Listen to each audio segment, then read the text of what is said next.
Hello everyone and welcome to part 2 of episode 10 of Charlie's Reviews. So now I will review the last three books of that I got, on during the third week of September. So first off, this is the back issue I got, Buffy the Vampire Slayer, season 8, number 29, with a nice little homage to Sergeant Fury and his Howling Commandos.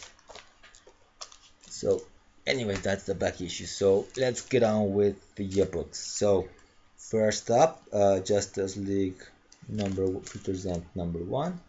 So this is actually part two of the story that was started in Justice League United, where the new Justice League of 5 years from now, from 5 years in the future, and Equinox, you know, go to Mars to stop an escape that was, for the most part, orchestrated by Gorilla Grodd and Captain Atom. So this issue uh, uh, is pretty much just them fighting, the Captain Atom and the escaping criminals. Uh, um, Again, I think this issue and this whole story has been very Equinox centric. Um, I think Lemire is really pushing his new creations. He's doing that with Emiko from Green Arrow and now Equinox here. He's really pushing those two characters a lot, to be in the spotlight. So pretty much just them fighting, Captain Atom. We also learn that another member of the Legion of Superheroes is part of or was part of that team, which is this guy here. And you can see him, Wildfire. So it stands on Wildfire from the Legion of Superheroes but apparently stayed in the past, and I think it does sort of give us tells us what's going to happen at the end of the upcoming Legion Justice League United story, uh, starts next month. So it seems that way. This is supposed to be a possible future, right? Not even sure if it will, but it does seem quite possible because Jeff Lemire is the one who wrote these two issues. So and he writes Justice League United, so that's gonna be interesting. So anyway, they just fight Captain Atom. They pretty much Marshall Manhunter pretty much defeats him through his telepathy. I think I really find it interesting that they gave Captain Atom this sort of Dr. Manhattan feel to him. He grows big. He says, he's somewhat much more evolved. He pretty much does what Dr. Manhattan does in the Watchmen, which is, he sees the very fabric of reality and he sort of tries to manipulate it uh, as well. Um, so it was an okay issue. It's a lot of teamwork involved. I think Jeff Lemire writes a better Justice League than Jeff Johns. The fact that they do feel like a team. Every character gets a little bit of a spotlight as well. Um, so yeah, I really like this issue. Teen Titans features in number one. Pretty much uh, also an entertaining done in one issue. This new team is really formed by both uh, characters from or uh, heroes from Earth 2. That those that are stuck on now on the Prime Earth, if you will. on the main DC Earth. It's them. It's I believe it's Tempest. You have a Kid Flash, um, and keep forgetting one of the characters. Um,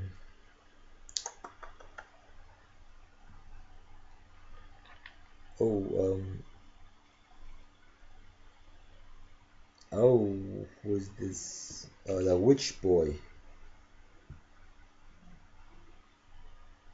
Clarion, the Witch Boy from Earth 2, actually.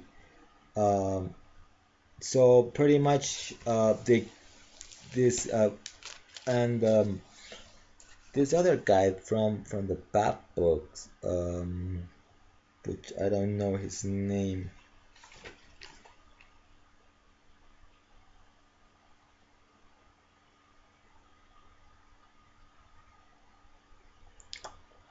What's his name? This fellow here. I don't know. He's from the Bat books.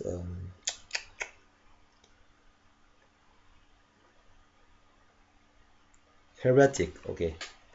So that pretty much the team, and they actually sort of get together. Well, the Earth 2 people, which is the Earth 2 team is like Tempest, Kid Flash, all of them from, and Clary and the Witch Boy, all of them from Earth 2 and Heretic, and they sort of team up to bring down this sort of corrupt rich guy who pretty much gets away with anything. Um, he actually gets people from Earth 2 and pretty much uses them for entertainment. He's corrupting a politician. She's a horrible person, and they decide to bring him down, which they do. And that's pretty much it. Just sort of an origin issue for this version of the Teen Titans. We learned that the original Titans died as well, and that's pretty much it. I find it entertaining, but there really isn't much to say about it. Just pretty much an origin issue, and you know, not a lot to say about that. Finally, Buffy season 10, number 7. I mean, I really love this cover. So the main meat of the story is, Sandra and Spike. They go to this bar, um, where they meet up a couple of girls. Turns out that this being Buffy, these two girls are actually sirens, uh, and and you get a really funny scene here where it's all you know reversal here. It's them, Xander and Spike, in their undies, having pillow fights, you know instead of being girls. And the sirens are like for their entertainment. um did I mention that Anya is back as a ghost that only Xander can hear, and she pretty much helps in saving the day in freeing them from the siren song once he actually sticks these like toothpicks in Spike's ear, so he can't hear anything. So he's able to turn into a vampire and attack the sirens. And that's pretty much it. But there's really more to it than just that. I mean, uh, but I don't want to make this too long of a video. So the name of the story is actually I Wish Part 2. Part 1, I already talked about that issue, which It's basically, Buffy and company and the Scooby Gang go to perform an exorcism in an old apartment house. Turns out, no, there aren't any ghosts. It was a demon that sucked people in, kids, and created this sort of fantasy world. Uh, so once they got rid of the demon, the landlady sort of gave them said they could stay with the reduced rent. So in this issue, they're moving in, and then we go with the whole Spike Xander adventure, and it sort of ends. Also, and this is important, Buffy gives them the vampire book, the where the rules of magic are being written to take care. She gives them the the book here to watch over, because Willow had put protection spell around the apartment, and she needed to do extra work on Buffy's Dawn and her apartment, because that's where the demon was. But she had to go to a job interview, so Sander Respect had to take care of the book where the rules of magic are being written, which does not like such a good idea. There is some temptation in for Sander at the very end, because uh, his relationship with Dawn, which sort of started out in season 8, sort of is going badly, because once Buffy destroyed magic at the end of season 8, uh, and Dawn being a magical creation started to fade away. She was saved, but she went back to her old season 5 personality, emotional state at least. So everything that happened between season 5 and now is sort of just coming back to her. So whatever she felt for Xander, it's not really there.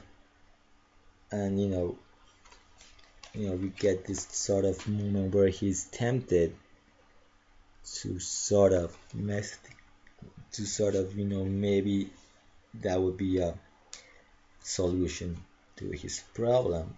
So we really don't know, and but it's there. So we really don't know where that's going to go. The other thing that I found interesting and somewhat funny is that everybody keeps telling Spike that he still has feelings for Buffy, even though he's denying it, and like he keeps saying he doesn't feel anything for Buffy, and that makes him mad. But everybody thinks that he has moved on from that, from her, from Buffy, that they're just friends and there's nothing more there. But it seems that he does still have some of that. So and I think people, I mean, this book, by the way, this series, I think it's very easy to pick up. One of the things I liked about this two-part story is that it's pretty much an arc, but each issue, at least, you know, feels like a done in one. It's sort of like much more of a thematic thing rather than a part one, part two type of story. It's more like a thematic idea, a thematic arc, where there's more of a theme than a continuing story. The last issue didn't end with a cliffhanger. This issue sort of goes in a different direction, sort of picks up from where they left off, obviously because you have a continuity. But you could pick, and I think you could pick an issue up of this book and not really get lost. I think a lot of times it's very self-explanatory. No, no, it explains itself. Self-explanatory. That's the word I'm trying to say. Um, so yeah, that's it for this week. For this episode of um, Charlie's reviews. And so I'll see you around. For soon I'll be doing the later this week I'll do this past week's books. And don't forget to check out the reviews for All Star Superman, part of the YouTube comic book community project. Uh, started by Sleepy Reader 666. So go to his channel. I'll leave a link below so you can check all the. I think by now you should to check who's coming up um, for the who's coming up in doing the reviews. My turn. It's on Thursday, October 2nd.